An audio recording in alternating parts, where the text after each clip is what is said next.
Cleopatra, the last active ruler of the Ptolemaic Kingdom of Egypt. Hello and welcome to my channel. Today, we will run through some highlights from the life of Cleopatra, one of the most famous women in history. You can find more information below. Let's start with the basics. Cleopatra was born in 69 BC in the city of Alexandria, which was at that time part of the Ptolemaic Kingdom of Egypt. Her parents were King Ptolemy XII and his sister Cleopatra. Try not to get too confused about the names. It was common at that time for rulers to share names, and it can be difficult to keep track of who is who. Anyway, when Cleopatra was only 2 years old, her father died and her mother took the throne as Cleopatra VI.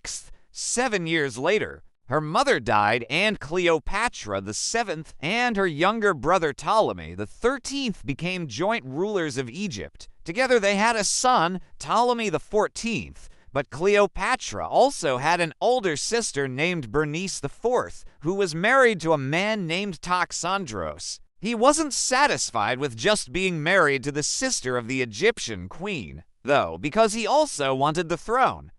So he made a move on Cleopatra and killed her son. Naturally, Cleopatra was pretty upset about this, so she had her sister beheaded. Now, Cleopatra was technically supposed to share the throne with her brother, but after all of those shenanigans, she was basically the only one in charge.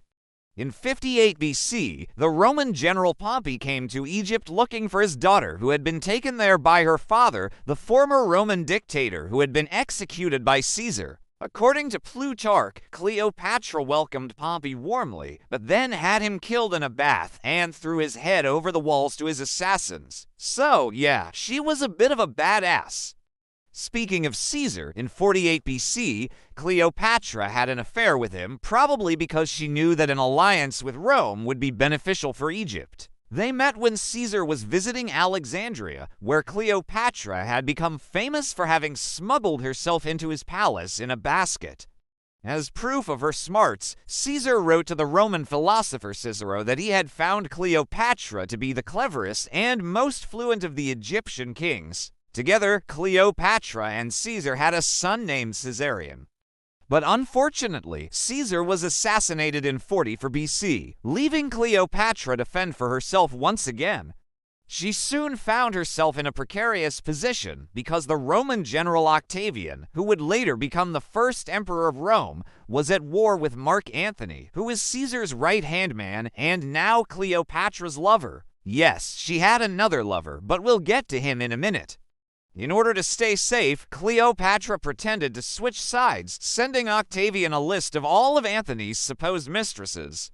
And then, when Octavian came to Alexandria, she apparently charmed the pants off him, even though he was engaged to her sister.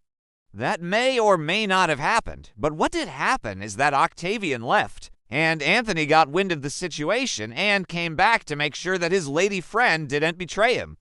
As the three of them were sailing around the Mediterranean, making questionable decisions, Egypt got caught in the middle of a three-way Roman civil war between Antony, Cleopatra, and Octavian. Eventually, Octavian won, defeating Antony and Cleopatra at the Battle of Actium in 32 BC. After this battle, Antony and Cleopatra retreated to Alexandria, where they famously committed suicide together. According to Plutarch, Antony killed himself because he believed Cleopatra had betrayed him, but she had actually been bitten by an asp, which is kind of tragic. Cleopatra and Antony might have lost the war, but they certainly won in the propaganda department. Throughout history, their relationship has been depicted as the epitome of passionate love, doomed from the start. The story goes that Cleopatra made Antony neglect his duties and that he gave her half of his kingdom as a gift, even though it was actually the other way around. She gifted him a piece of land in what is now Libya. But who really cares about facts when you can have a good story, right?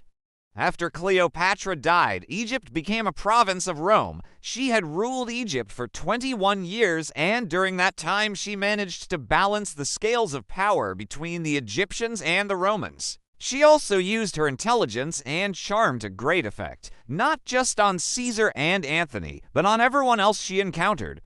Unfortunately, she is often remembered today as Antony's lover rather than the brilliant leader she was. There are many reasons why Cleopatra has endured in the popular imagination.